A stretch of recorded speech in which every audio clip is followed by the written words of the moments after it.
Here we are at chapter 9. The latch on the door was moving a fraction at a time as the person outside tested it to see if it was locked.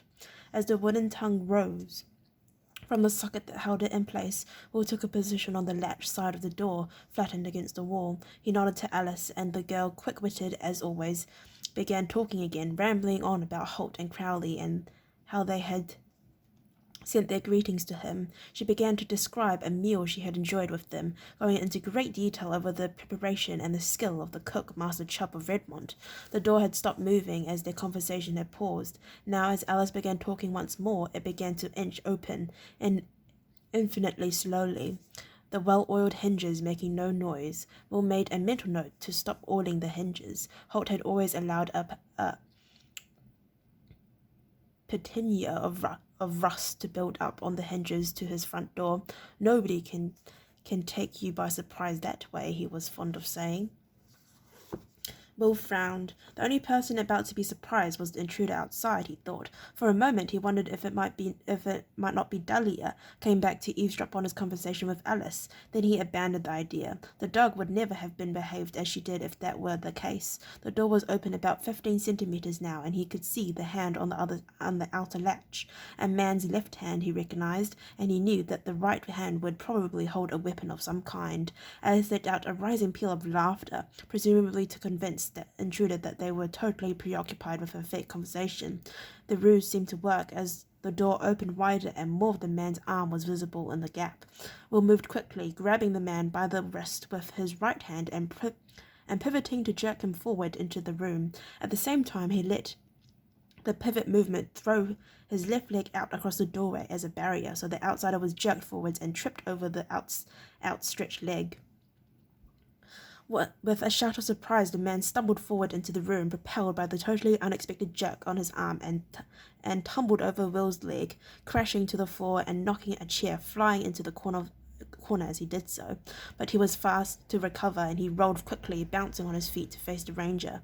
As Will had expected, there was a weapon in his right hand, a heavy-headed war spear on an ash shaft. He extended it now towards Will in a two-handed grip, the razor-sharp head weaving slightly as if to mesmerize his enemy. Will didn't move. He stood, balanced on the balls of his feet, ready for instant action. His hands were empty of weapons.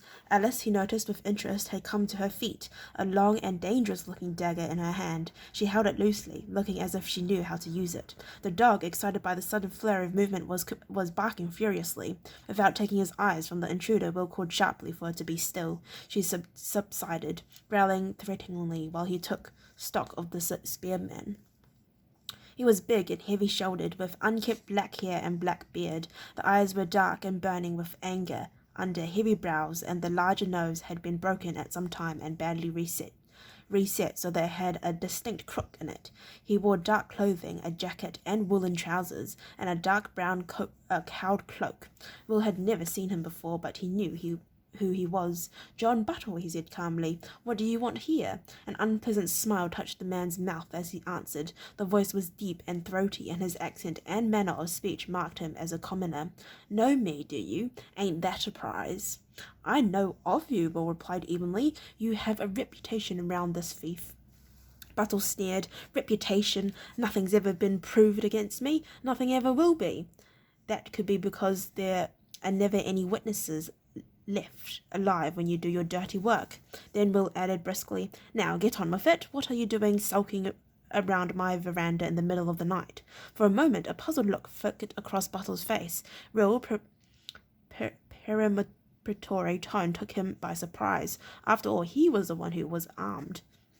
The small ranger, who he now saw looked to be still a boy, had no weapons. Oh, he did have what appeared to have an oversized knife at his hip, but Buttle would have him spitted on the spear before he could get that unsheathed. As for the blonde girl, her dagger held no fears for him. "I've come for my dog," he said at length. "Heard you'd stolen her and I want her back. He glanced at the dog as he spoke, and she flattened her belly on the floor, the growling intensifying as she did so. Shut up, you, he shouted at her, but the dog only snarled more, baring her teeth at him. You certainly have a way with her, Will said. He made a quick hand gesture to the dog, and she quietened instantly. Very clever, Bill Buttle sneered, now thoroughly angry. I'll teach her manners like I taught her last time. Little tried to bite me, so I taught her. What, with that great spear, I suppose? Alice asked. How incredibly brave of you. She leaned nonchalantly against the back of the chair she'd been sitting in, assessing the bearded man coolly. Will smiled quietly to himself at her absolute composure. Buttle, on the other hand, seemed to be enraged by it.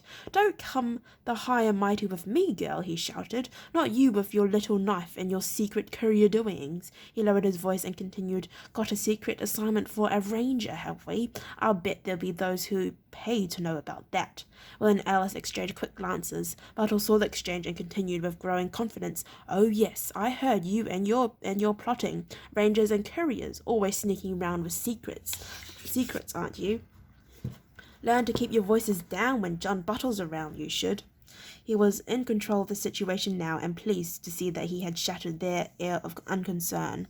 He realized now that he had overheard something important when he had been outside the door, and his criminal brain was working to see how he could profit by it. Long experience told him that when there was something that somebody wanted to keep secret, there was inevitably another somebody who would pay to know about it. Oh dear, said Alice to Will. He seems to have overheard our conversation. Buttle laughed at her. Overheard you, all right, and there's nothing you can do about it. Alice seemed to consider his words for a moment, thinking them over. Then, in a very matter-of-fact way, she replied, It seems not, short of killing you. As she said the word, she flipped the long dagger, catching it by its point and taking her arm back in a smooth, flowing motion. Buttle swung instantly towards her, dropping into a defensive crouch, the spear ready to thrust, and heard a strange hiss clunk, followed by a jarring sensation in both hands as Will's sax knife seemed to leap from its fleece-lined scabbard. Without pause, it swung in a chopping arc to strike his spear just behind the steel head. Heavy as an axe, sharp as a razor, the specially tempered blade of the sax cut through the hard ash wood as if it were cheese. The heavy head dropped to the cabin floor with a ringing thud, and Buttle stared in amazement at the spear, suddenly headless and seemingly weightless in his hand.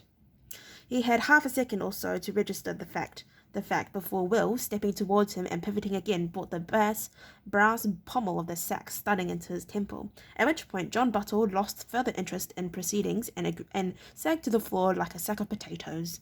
Very neat, Alice said, impressed in spite of herself by the speed of Will's reactions. She reserved the dagger again and replaced it in the sheath concealed by a specially cut fold in her gown.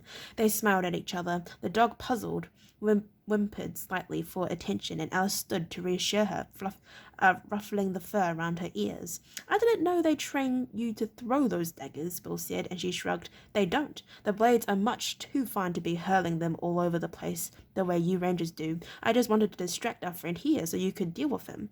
Will crossed to the dresser against the wall of the cabin and rummaged in one of the drawers. She saw him take out several pieces of raw hide. Then he moved to the supine figure on the floor, rolling Buttle onto his stomach and placing his hands behind his back. She watched with interest as Will looped the small circlets of leather over the man's thumbs, then pulled them right through a double wooden block to secure them. Then, using a larger version of the thumb's restraint, he fastened Buttle's ankles together as well. Very neat, she said once more. He studied his handiwork and nodded. One of the rangers designed them. The loops hold the thumbs and ankles, and these wooden dead eyes let you tighten them without having to bother about knots. Alice took up her wineglass and sat sideways on her chair, frowning at the unconscious Buttle. Of course, there is still a problem. What do we do with him now? Will began to answer, then stopped as he realized what she was thinking. My assignment, he said. He knows about it. Alice nodded. Exactly. We went through all this subterfuge so nobody would know you'd be sent on a mission. Now we have this moron blurting it out to all and sundry. Will regarded Buttle who still hadn't stirred. "I can have the Baron imprison him, of course. He did threaten you, and threatening a courier is a serious offence, but," Alice shook her head decisively, "not good enough. There's still the chances that he'll be in contact with other prisoners or even his jailers, and we can't risk any word of this getting out. Damn the man. We may have to kill him, Will."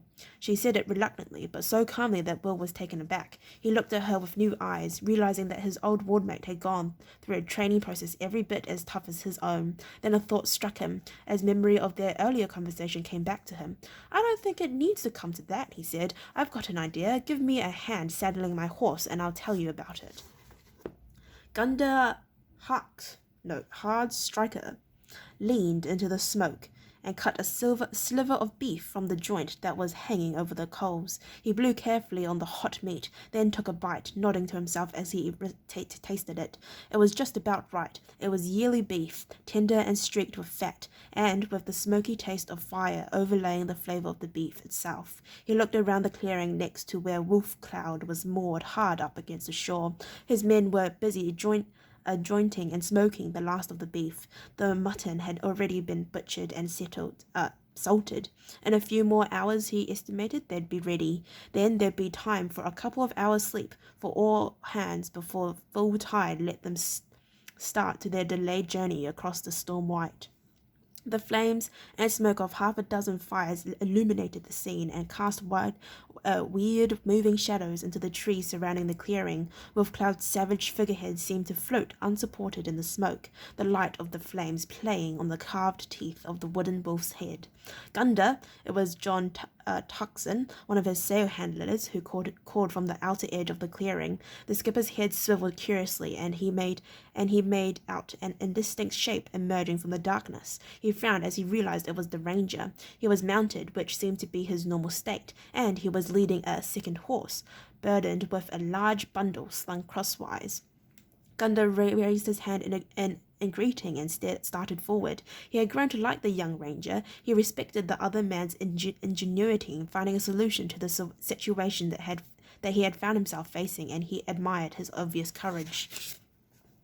"Welcome," he called out, and Will returned the greeting, then slid down from the saddle. As Gunda strode closer, picking his way through the fires and the racks of smoking meat, he realized that the bundle slung across the second horse's back was a man, unconscious and tied hand and foot. He jerked a thumb at the still form. "Somebody get on your wrong side, Ranger?" he asked. Will smiled slightly in reply. "You could say that. He's been making a nuisance of himself around here. It occurred to me that he could be useful to you." Gunda frowned and wiped grease from his chin with the back of his hand. "Useful," he said. "I've got all the crew I want, thanks. I don't need any untrained southerners on board Wolf Cloud." He hesitated, then added, "No offence meant." Will shook his head. "None taken. No, actually, I didn't mean to offer him as a crew member. I thought you might like to take him as a slave. You do still have slaves in Scandinavia, don't you?" Hard Striker regarded the young man with renewed interest. This one was full of twists and turns, and no mistake, he thought. It had been a meager voyage for Wolf Cloud, as Will had guessed when he first encountered the Scandinavians. A good, healthy slave would be a sellable item when they finally got back to Helsham. "Yes, we still have slaves," he said, stepping closer to the horse and examining the unconscious man more closely. He sized a handful of hair and lifted the man's face to look at it. Aged around 30, looked big and strong. "He healthy?" he asked, and Will nodded. "Aside from a slight bout of concussions, he's as fit as a flea." Will remembered the cruel wound and the dog sighed, and the rumours that Butter was responsible for a string of murders in the area. He'd be good for hours of work on the paddlers. The paddlers were a punishment for Scandinavian slaves. They were the large wooden blades that were suspended in the wells during winter. Slaves worked them back and forth and up and down to keep the water moving and stop ice forming too quickly. In the process, they were inevitably splashed until they were soaked to the skin with the freezing cold water. In his time as a Canadian slave, Will had been assigned to the paddles. The assignment had nearly killed him before Eric had taken pity on him and helped him to escape. Gunda was shaking his head. "The Oberjal did away with the paddles as a punishment," he said. "Besides, a vulnerable slave like this would be wasted on them. He valuable slave like this would be wasted on them. He considered Buttle's still form once more, then came to a decision. All right, he said. How much do you want for him? Will reached round and tugged at a knot that held Buttle in a place across the horse's back. Take him as a gift, he said, heaving on the bandit's collar so that he slid off the horse and fell in a heap onto the ground. Buttle moaned softly as he did so, then went quiet. Gunda's eyes widened in surprise. A gift? Will nodded. He's made a damn nuisance of himself around here, and I don't have time to attend to him. Take him and welcome. You can owe me a favor sometime. The Canadian captain regarded him thoughtfully. You're one for surprises, all right, Ranger, he said. Then he called to two of his crewmen who had been standing by, interested spectators. Get this cargo aboard, he told them. Stow him in the forekeep. Grinning, they lifted the unconscious man and carried him away. Gunda held out his hand to Will, and the ranger took it, shaking hands firmly. Well, you're right, Ranger. I'll owe you a favor for this. Not only have you fed my men for the winter, you've given us a small profit on the trip as well. Will shrugged. You're doing me a service by taking him, he said. I'll be glad to know he's out of Ireland. Fair winds and strong rowers. Gunda hard striker, he added, in the traditional Canadian farewell. And an easy road to you, Ranger, Gunda replied. Will swung back up into Tug's saddle as he rode away. He pictured Buttle's future as a slave in Scandinavia. Even without the pedals, his life would be a hard one, he thought. He found he was quite happy about that. Alright, I'd like to thank you for listening to read up to Chapter 9. If you'd like to listen to me read Chapter 10, then please stay posted, and hopefully I'll see you next time. Bye-bye.